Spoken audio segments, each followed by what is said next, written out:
Friends இந்த மத்தி மீன் குழம்பு பாருங்களா, பார்க்கவே எவ்வளோ ஒரு சூப்பராக இருக்குது. டேஸ்ட்டும் அந்தளவுக்கு நல்லா சூப்பராக இருக்கும். நீங்கள் மத்தி மீன் வாங்கினா இந்த மாதிரி பண்ணி பாருங்கள். இது கேரளா ஒரு ஸ்பெஷல்னு கூட சொல்லலாம். கேரளாவில் இப்படி தான் மீன் குழம்பு போட்டுவாங்க. அதோட வாசனையும் டேஸ்ட்டும் அந்தளவுக்கு சூப்பராக இருக்கும். நான் வாயில் சொன்னால் உங்களுக்கு புரியாது. கண்டிப்பாக நீங்கள் இந்த மாதிரி மீன் குழம்பு பண்ணி பாருங்கள். இதோட டேஸ்ட் அப்போ தான் உங்களுக்கு புரியும். டேஸ்ட்டும் அந்தளவுக்கு நல்லா சூப்பராக 2 நாள் வச்சிருந்தாலும் கெட்டு போகாது. இன்றைக்கி நம்ம சூப்பரான மத்தி மீன் குழம்பு தான் பண்ண போகிறோம். எப்படி செய்யலான்னு பார்க்கலாமா? Hi friends, welcome to Kerala சமையல். இன்னைக்கு கேரளா சமையலில் மத்தி மீன் குழம்பு தான் பண்ண போகிறோம். வாங்க எப்படி செய்யலாம்னு பார்க்கலாம். 1 கிலோ மத்தி மீன் எடுத்திருக்கேன். நல்லா இங்கே பாருங்கள், எந்த அளவுக்கு நல்லா க்ளீன் பண்ணிவிட்டு ஒரு 2-3 தடவை நல்லா கழுவிட்டு மாற்றி வச்சுருக்கேன். இப்போ மீனை மாற்றி வச்சுக்கோங்க. மீன் குழம்பு பண்ணுறதுக்கு அடுப்பில் ஒரு மஞ்சள் வச்சுக்கோங்க. ஒரு 3 டேபிள் ஸ்பூன் தேங்காய் எண்ணெய் சேர்த்துக்கோங்க. நம்ம இந்த மீன் குழம்பு கேரளா ஸ்டைலில் பண்ணுறதுனால கேரளாவில் பார்த்தீங்கன்னா தேங்காய் எண்ணெய் தான் ரொம்ப ஸ்பெஷல். தேங்காய் எண்ணெய் சேர்த்து பண்ணும்போது இதோட டேஸ்ட்டும் வாசனையும் சூப்பராக இருக்கும். சேர்த்து கொடுத்துக்கோங்க. தேங்காய் எண்ணெய் சேர்த்து தேங்காய் எண்ணெய் நல்லா சூடாகிடுச்சு. 1/2 டேபிள் ஸ்பூன் வெந்தயம் சேர்த்துக்கோங்க. வெந்தயம் சேர்த்து கொடுத்துட்டு அது கூடவே 1/2 டேபிள் ஸ்பூன் கடுகு சேர்த்துக்கோங்க. கடுகு சேர்த்து கடுகு நல்லா பொரிஞ்சு வந்துருச்சு.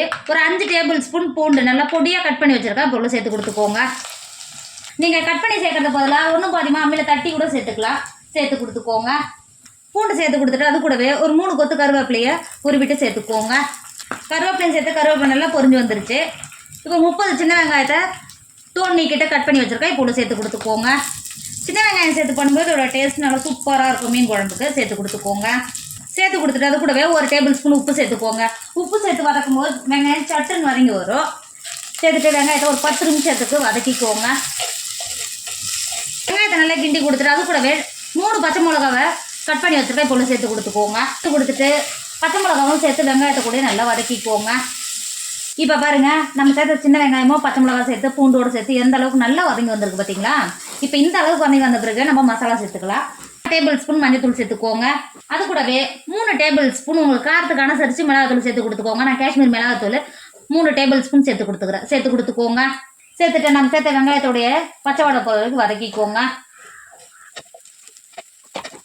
பாருங்க, நம்ம சேர்த்த மிளகாத்தூள் எந்த அளவுக்கு நல்லா பச்சை வடை போய் நல்லா வதங்கி வந்திருக்கு பார்த்தீங்களா? இந்த ஸ்டேஜில் 4 பழுத்த தக்காளியை மீடியம் சைஸ் தக்காளியை நீல வாக்கில் கட் பண்ணி வச்சுருக்கேன். இப்போ சேர்த்து கொடுத்துக்கோங்க. நீங்கள் பெரிய சைஸ் தக்காளியாக இருந்தால் 3 சேர்த்துனா கரெக்டாக இருக்கும். தக்காளியும் சேர்த்துட்டு நம்ம மசாலாவோட நல்லா வதக்கிக்கோங்க. நீங்கள் தக்காளி சேர்த்து வதக்கும் போது நம்ம சேர்த்த மிளகாத்தூளும் பச்சை வடை போய் தக்காளியோட நல்லா கிரேவி பார்த்து நல்லா வதங்கி வந்துடும். வதக்கிக்கோங்க. இப்போ பாருங்க, நம்ம சேர்த்த தக்காளி எந்த அளவுக்கு நல்லா பேஸ்ட் பார்த்து நல்லா வதங்கி வந்திருக்கு பார்த்தீங்களா மசாலாவோட சேர்ந்து. இப்போ இந்த சைடில் 1/2 நெல்லிக்காய் சைஸு புளியை ஒரு 10 நிமிஷத்துக்கு முன்னாடியே தண்ணியில் ஊற வச்சு கரைச்சிட்டு எடுத்து வச்சுருக்கேன். இப்போ புளி தண்ணியை உள்ளே சேர்த்துக்கோங்க. புளி தண்ணி சேர்த்து கொடுத்துட்டு 1 டேபிள் ஸ்பூன் உப்பு சேர்த்துக்கோங்க. சேர்த்து கொடுத்துட்டு ஒரு டைம் நல்லா கிண்டி கொடுத்துக்கோங்க.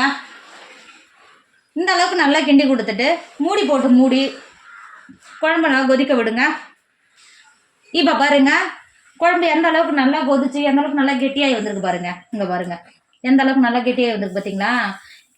இப்போ நம்ம ஏற்கனவே மீனை க்ளீன் பண்ணி வச்சுருக்கோம்ல, மத்தி மீனை புள்ள சேர்த்துக்கோங்க.